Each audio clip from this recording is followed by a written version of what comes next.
Class 9 students, welcome to this video. आज मैं आपके साहित्य सागर से कहानी पढ़ाने जा रही हूँ, चैप्टर 3, जिसका नाम है महायज्ञ का पुरस्कार। इसके लेखक यशपाल जी हैं।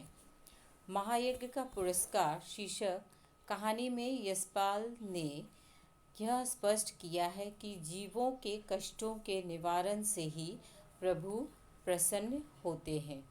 एक सेठ थे, बहुत ही विनम्र, उदार तथा धर्मपरायण। उनके द्वार से कभी भी कोई याचक खाली हाथ नहीं लौटता था।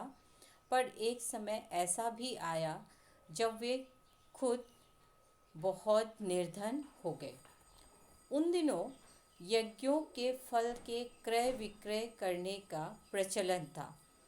एक दिन गरीबी से तंग आकर सेठ की पत्नी ने उन्हें एक यज्ञ को बेचने की सलाह दी। सेठ यह सुनकर दुखी हुए, पर विवश होकर अपना एक यज्ञ बेचने को तैयार हो गए। सेठ जी के यहाँ से 10-12 कोस की दूरी पर कुंदनपुर नाम के नगर में एक धन्ना सेठ रहते थे। लोग कहा करते थे कि उनकी पत्नी को कोई दैवी शक्ति प्राप्त थी, जिससे वह तीनों लोगों की बात जान लेती थी। सेठ उन्हीं धन्ना सेठ के हाथों अपना एक यज्ञ बेचने का निश्चय करके चल दिए। सेठानी ने रास्ते में खाने के लिए 4 मोटी मोटी रोटियां बांध दी। आधा रास्ता पार कर लेने के बाद उन्होंने भोजन और कुछ देर विश्राम करने का निश्चय किया। वे एक पेड़ के नीचे बैठकर रोटी खाने ही वाले थे कि उन्हें कुछ दूरी पर भूख से छटपटाता एक अधमरा कुत्ता दिखाई दिया। सेठ ने एक रोटी के टुकड़े करके उस कुत्ते के आगे डाल दिए। रोटी खाकर वह कुत्ता सेठ की ओर देखने लगा। सेठ ने अपनी दूसरी रोटी भी उसे खिला दी। 2 रोटी खाने के बाद कुत्ते में कुछ जान आ गई और वो सेठ के सामने आकर बैठ गया। सेठ ने पहले तीसरी और बाद में चौथी रोटी भी कुत्ते को खिला दी तथा खुद एक लोटा पानी पीकर अपना रास्ता पकड़ा। धन्ना सेठ के यहाँ पहुँचे और अपने आने का कारण बताया। तभी धन्ना सेठ की पत्नी आ गई और बोली, यज्ञ खरीदने के लिए हम तैयार हैं, पर आपको अपना महायज्ञ बेचना पड़ेगा। सेठ ने कहा कि मैंने तो बरसों से कोई यज्ञ नहीं किया, क्योंकि मेरी आर्थिक स्थिति ऐसी नहीं थी। धन्ना सेठ की पत्नी बोली कि आपने आज ही महायज्ञ किया है, उसे बेचोगे तो हम खरीद लेंगे, नहीं तो नहीं। सेठानी ने समझाया कि आज रास्ते में आपने खुद भूखे रहकर एक भूखे कुत्ते को अपनी 4 रोटियां खिला दी। यह महायज्ञ नहीं तो और क्या है? क्या आप इसे बेचने को तैयार हैं? सेठ किसी भूखे को अन्न देने को केवल कर्तव्य मानते थे, यज्ञ नहीं।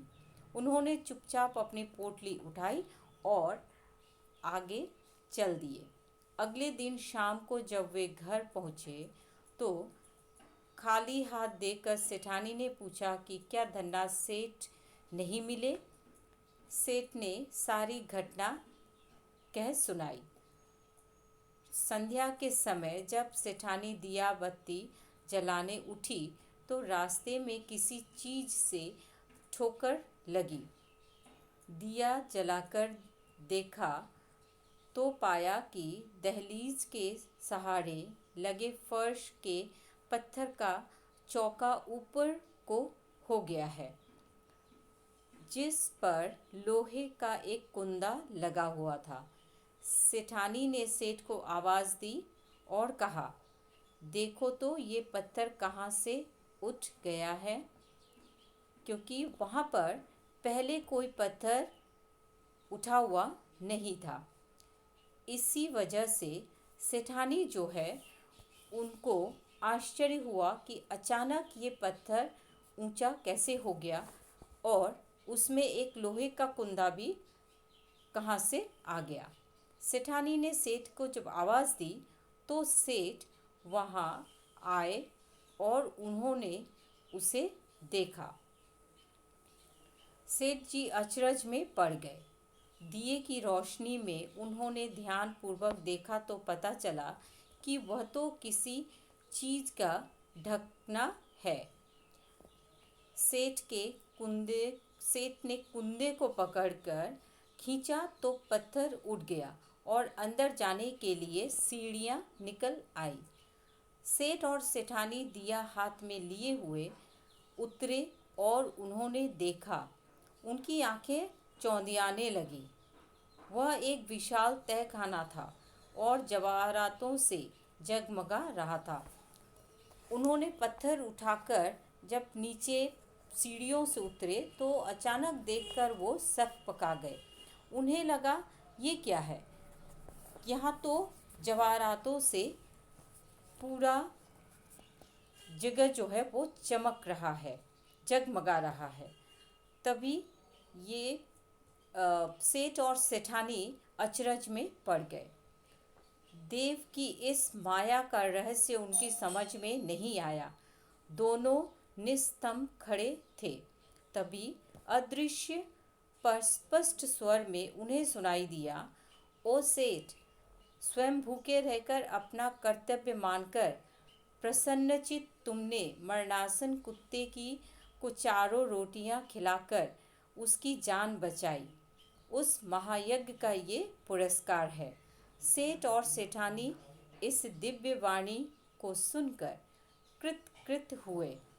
वहीं धरती पर माथा टेक कर उन दोनों ने भगवान के चरणों में प्रणाम किया। यह कहानी जो है, इसमें सेठ ने जो उपकार किया था, एक जीव की जान बचाई थी जो मरने वाला था, उसकी जान बचाई और यही उसका महायज्ञ बन गया और उसी का पुरस्कार उन्हें ईश्वर ने उनके सामने दिया। इस कहानी से हमें यह संदेश मिलता है कि सच्ची कर्तव्य भावना एवं निस्वार्थ भाव से जो काम किया जाता है वह महायज्ञ से कम नहीं होता।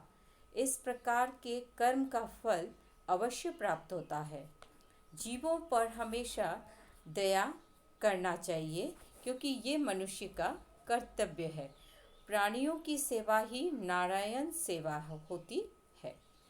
खुद कष्ट सहन करके दूसरों के कष्टों का निवारण करना मानव धर्म माना जाना चाहिए।